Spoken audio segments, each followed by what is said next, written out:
네, 지금까지 구강암에 대해서 조금 자세하게 알아봤는데 이번에는 교수님의 환자들의 직접 생생한 얘기를 통해서 특별한 기억에 남는 환자들을 대상으로 사연들을 한번 만나보겠습니다. 먼저 첫 번째 사연을 한번 만나볼 텐데요. 제가 읽어드릴게요. 개인 치과에서 만성치주염으로 진단하고 오른쪽 아래 어금니 2개를 발치했습니다. 발치 후에 원인은 알 수 없는 골 흡수가 지속돼서 저희 병원으로 오신 환자분인데요. 본원에서 시행한 조직검사상 편평상피 세포암종으로 구강암으로 진단이 됐습니다. 하악골 절제를 동반한 광범위 절제술과 비고를 이용한 재건술을 진행해서 진료를 했는데 수술 이후에 추가적인 항암 방사선 요법 시행 후에 경과를 관찰하고 있다. 네, 이 환자분 같은 경우에는 흡연이나 음주 기왕력이 전혀 없으신 아주 건강하신 분이었습니다. 네. 치과를 이제 이가 흔들리고 하니까 치과를 찾으셨는데 요 치과에서 찍은 엑스레이 상에 이렇게 치아 주변으로 해서 잇몸뼈가 좀 녹아 있는 이렇게 생긴 경우에는 이제 일반적인 만성 치주염, 잇몸 질환하고 유사하기 때문에 요 치과에서 이제 발치를 했는데 발치를 하고 나서도 이 턱뼈가 계속적으로 이렇게 흡수가 되는 양상을 보이고 있었습니다. 그래서 대학병원에서 진료를 의뢰를 해서 저희 병원에 오시게 된 그런 분이고 이 부분에 조직 검사를 진행을 해보니까 이제 편평상피세포암종 구강암이 되었습니다. 그렇군요. 이분 같은 경우에는 특이하게 이분의 사돈께서도 네. 같은 구강암으로 저한테 치료를 받은 경력이 있거든요. 사돈? 네, 그래서 흔하지 않는 구강암이 사돈지간에 네. 또 슬프게도 같은 그랬습니다. 의사께 네.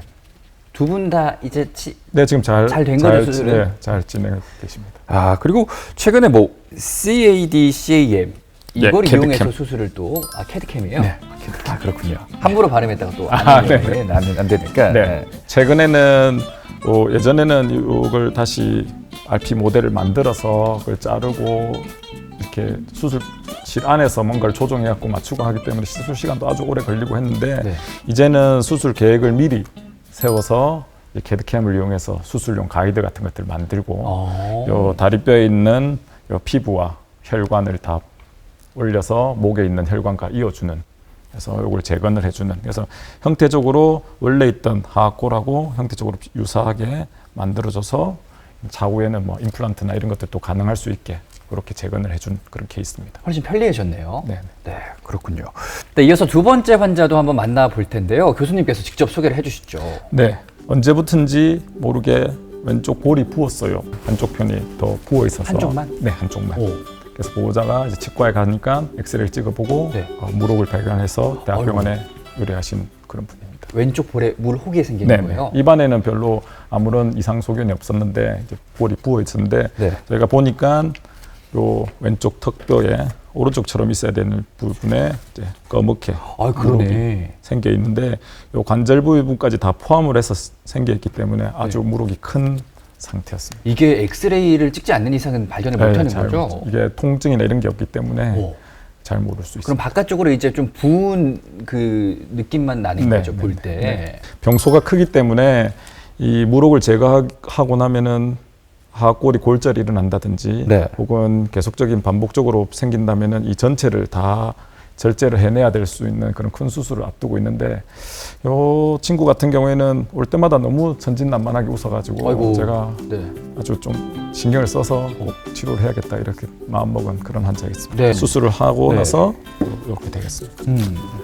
저희가 조대술이라고 이제 구멍을 좀 내서 이제 안에 있는 압력을 줄여줘서 물혹 크기를 줄인 다음에 네. 수술을 하는. 그래서 반응이 좀 잘 치료 반응이 좋을까 좀 걱정을 했었는데 다행히 잘 반응을 해서 네. 2차 수술까지 마무리하고 지금 현재는 뼈가 다 잘 형성되어 있는 것을 볼 수 있습니다. 혹은 거의 사라진 것 같네요. 네, 지금 한 1년 반 정도 지났는데 네. 지금 잘 살고 있습니다. 근데 이제 이 자체가 조직 검사상에 이제 각하치성낭이라고 네. 양성 물혹이긴 한데 이 재발을 좀 잘 하는 거기 때문에 앞으로 이제 5년, 10년 아이고. 계속적으로 잘 봐야 되는 그런 환자가 되겠습니다. 너무 안타깝네요. 어린 나이에 이렇게 또 물혹이 있어가지고 이거 큰 수술이잖아요. 작은 수술은 아니죠. 이 조대술 같은 게. 이 수술 자체는 이 비교적 간단하게 아, 그래요? 진행할 수 있습니다. 다행이다. 예, 요 반응을 잘했기 때문에 수술을 간단하게 진행할 수 있었던 그런 케이스가 되겠습니다. 뭔가 그 보호자분들이 걱정 되게 많이 하셨을 것 같아요. 네네. 8세인데 맞습니다. 초등학교 1학년. 근데 이게 그 물혹을 전부 제거하게 되면은 턱뼈를 다 잘라내야 될 수도 있다 이런 말도 있더라고요. 네. 그래서 이 환자 같은 경우에는 어리기 때문에 네. 이런 비침습적인 이 치료의 반응을 좀 잘 할 것으로 생각을 해서 이렇게 진행을 했고 다행히 그 치료 결과가 좋아서 뭐 턱뼈를 다 잘라내거나 하는 그 큰 수술을 하지 않고 네. 비교적 간단하게 치료를 할 수 있었던 그런 케이스가 되겠습니다. 그럼 이렇게 물혹이 또 생기는 사람들이 있는데 수술적인 치료만 가능한지 이것도 궁금해요. 무조건 수술을 해야 되는 건가요? 이 턱뼈에 생기는 물혹 같은 경우에는 일반적으로 수술로서 제거하는 게 일반적입니다. 네, 그런데 일반적으로. 이제 이 자체가 이제 그냥 단순 골랑처럼 아무것도 없이 그냥 네. 빈 공간으로 있는 경우도 있고 혹은 다른 해부학적 구조물 때문에 물혹으로 의심되지만 실제로는 물혹이 아닌 경우도 있기 때문에 오. 그런 것들이 의심될 때는 병원에서 진단을 한번 받아보시는 게 엑스레이 찍어보고. 네, 좋을 것 같습니다. 네, 이어서 오늘 마지막 환자를 또 만나볼 텐데요. 교수님께서 또 사연 읽어주시죠. 네, 이 환자는 네팔에서 온 31세 오. 외국인 노동자였습니다. 네. 일을 하기 위해서 오토바이를 타고 가다가 네.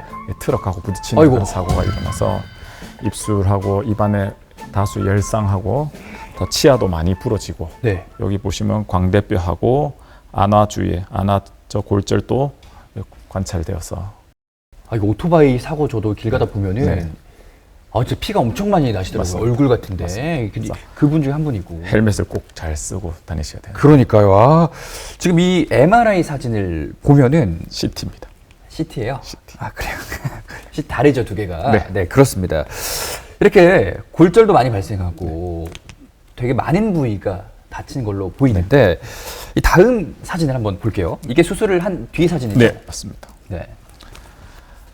요 치아들이 많이 흔들리고 하는 부분들은 이렇게 철사를 이용해서 고정을 해주고 아, 철사. 예, 네. 관골과 안아적 골절에 있어서는 이제 어이구. 관을적 정복술을 시행한 그런 사진이 되겠습니다. 되게 큰 수술이었겠네요, 이거는. 네, 그래요? 네. 근데 턱뼈 형태 자체는 잘 이제 저희가 재건을 해줬는데 네.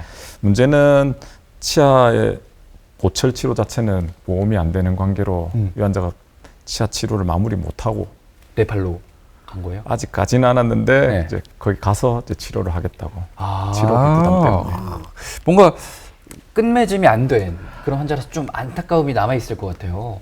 네, 이 치아 보철 치료에 대해서는 건강보험이 적용이 되지 않는 관계로 우리나라는 일단 네. 그래서 이 정도까지만 하고 지금은 통증은 없는 상태인데 네. 웃으면 치아가 깨진 게 좀 보이는 이 아이고. 정도 수준. 그래도 치료를 어느 정도는 해주신 거니까 많이 네네. 해주신 거잖아요. 네네. 네. 지금 이 환자는 뭐 안 본 지 오래 되신 건가요? 그렇죠. 이제 네팔 가기 전에 한번 마지막으로 보자고 이렇게 한 상태입니다. 아직 네팔 간지는 네. 않았고